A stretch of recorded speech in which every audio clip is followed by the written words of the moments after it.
Hello, my name is Geogen and welcome back to World of Tanks. Today I'm in the tier 10 German medium tank, the E50M, or one of two I should say, the other of course being the Leopard 1. This vehicle though, the E50M, is a much more heavily armoured variant of German medium tanks, and it's the older one as well. It also has, I believe, the highest penetration of any tier 10 medium, and that is 270 millimeters of APCR penetration. It also gets heat rounds. It also gets heat rounds as well as high explosive, of course. But 105mm gun with an average damage of 390 with both heat and APCR. You can see the vehicle is not slow or sluggish, even though it does weigh around 60 tons, and that's thanks to its really good engine. One of the most powerful medium tank engines in the game, I think, maybe in fact the most. But it needs that engine in order to get around this quick, because it has 150mm of frontal armour on the hull, but that's only on the upper plate. And the turret armour is not good either. As you saw, I just got penned in the lower plate, I believe. Or, secondly, it's one of those penetration markers that you don't actually see where it goes in. Brilliant. But I believe it was in the lower plate. But that was unfortunately from an Object 704 of 286 penetration. But regardless, the armour on the whole is quite good from the upper plate of 150mm. I haven't been penetrated there other than by heat rounds, and the side armour is 80mm. Now, side scraping like this, I can bounce various tier 10 guns, including that Object 140, with I believe 258 penetration, and even that Object 704 that penetrated us to begin with. We can't actually see him, but we know he's back there, as he has been spotted on the map. Was slightly worried about that T62A, get a nice tracking shot into that Object 140, but he gets his tracks back on with a repair kit.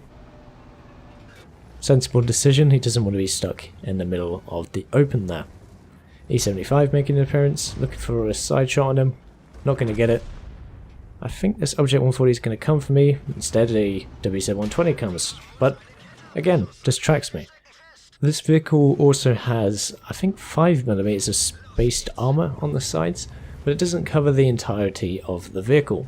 The spaced armour is only effective where you see these penetration markers, because these penetration markers have penetrated the 5mm of spaced armour and then just hit the tracks and failed to penetrate the actual hull.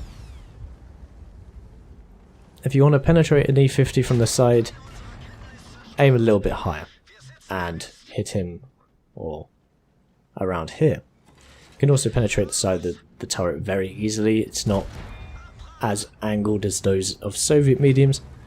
And the front of the turret is not good either. It's only 185mm and it is sloped back at 10 degrees, which means you basically have a Tiger II turret, which is a tier 8 heavy tank at tier 10, which is not good. But you see, we've managed to bounce almost 5,000 damage from all these tier 10s.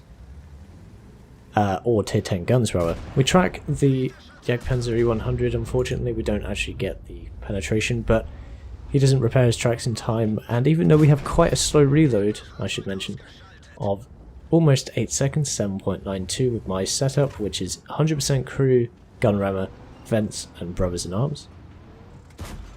Failed to penetrate the Object 140 there, just goes into his tracks, but I think we penetrated that kind of angle before. Another Jagdpanzer E100 behind this one, he's turning. There we go, it's flat enough for this 270 to go into the side. I think it's 150mm of side armour on that vehicle.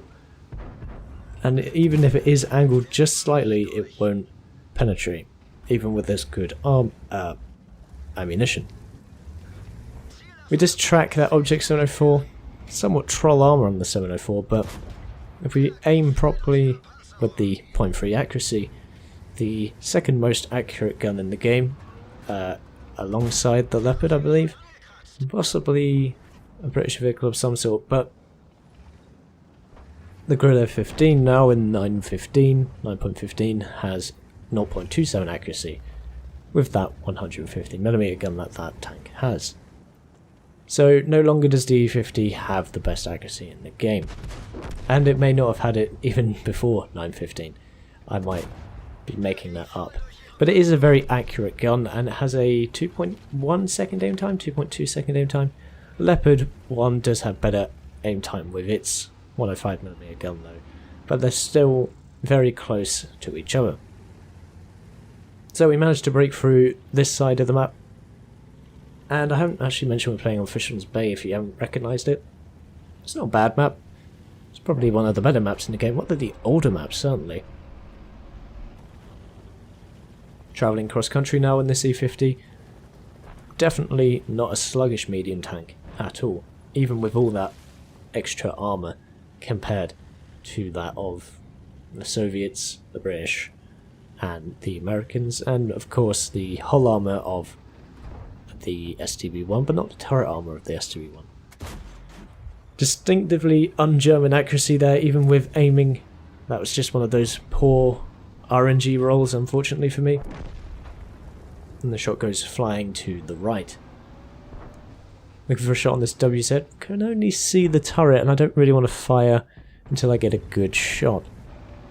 But that would expose myself. Thankfully, he is distracted, as you can see, and we aim, track him, and do damage. He knows we're around here, but because we're behind that bush and several meters away, well, 250 meters away to be precise, we can get away with that. Even though we are quite a big vehicle, and I do not have a camo crew, only the camouflage bonus that you see from the camo that I have on the vehicle. But this definitely isn't sneaky compared to the Soviet ones either, and it has very poor DPM, again, compared to the Soviet mediums. You don't want to be trading with T-62s or 140s or the 430. Very lucky not to get penetrated in the lower plate. The lower plate, if I haven't mentioned already, is only 100mm thick. If you angle it, you're going to get about 200 maximum, and at tier 10 that is not good enough. And that guy pens me in the side. My fault really, I over-angled. Very worried about that E100, but I'm lucky that he didn't penetrate me. This backer showing to me in the E100 is a very heavily armed vehicle, an armoured vehicle, but if you're going to show the back of it to 270 penetration, then you're going to have a bad time. It's just me here at the moment though. My allies are slightly behind me, so I decide to pull back, disengage, get behind some cover. As I am only on 9 hit points, I was very lucky not to actually die from that ST1, even though he had a high roll. If he rolled 9 points higher, I would be dead. So, 2 E100s and ST1 to deal with. There they are. There's one of the E100s anyway, on most of his hit points, until the 704, I believe, hits him in the side for a huge engine fire, or possibly the AMX 5120. And we penetrate the front drive wheel of the remaining E100, securing a third kill of the game, and we go and help with this ST1. Lower plate penetration of the ST1, very weak armour, very poorly angled, and the final shot of the game from that 215B 183, and that's game over. 6,100 damage, 6,400 blocked. Let's just take a look at the rest of the post-game stats. So there you have it, a mastery badge, my first one in this vehicle. It's quite hard to get them at tier 10 for this particular type of vehicles, the mediums, but there you go. Spotter, bruiser, fire for effect, shell proof, 102,000 credits, and 2,075 base, not base, well, experience. Spartan, Confederate, steel wall, high caliber, top on the team on damage, and base experience of actually 1,383, and joint top on kills. 25 shots fired, 24 hits, 17 penetrations, good accuracy, not so good marksmanship in actually penetrating those shots, but some of them were tracking shots, so it doesn't really matter, as it helped me out in the long run. 6,100 damage, hits received 16, only 4 penetrations, and 12 ricochets. 5,050 damage bought by armor, even though I swear it said something different in the in-game monitor of that, but never mind. 1 vehicle spotted, 9 vehicles damaged, 3 destroyed,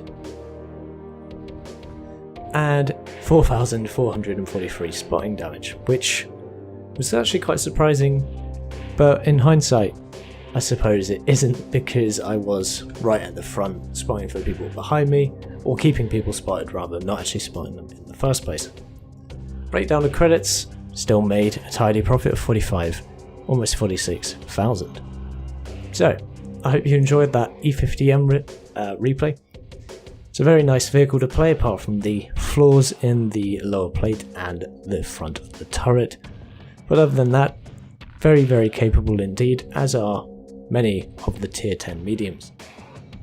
And as always, I've been Geogen, and I'll see you chaps and chapettes in the next one.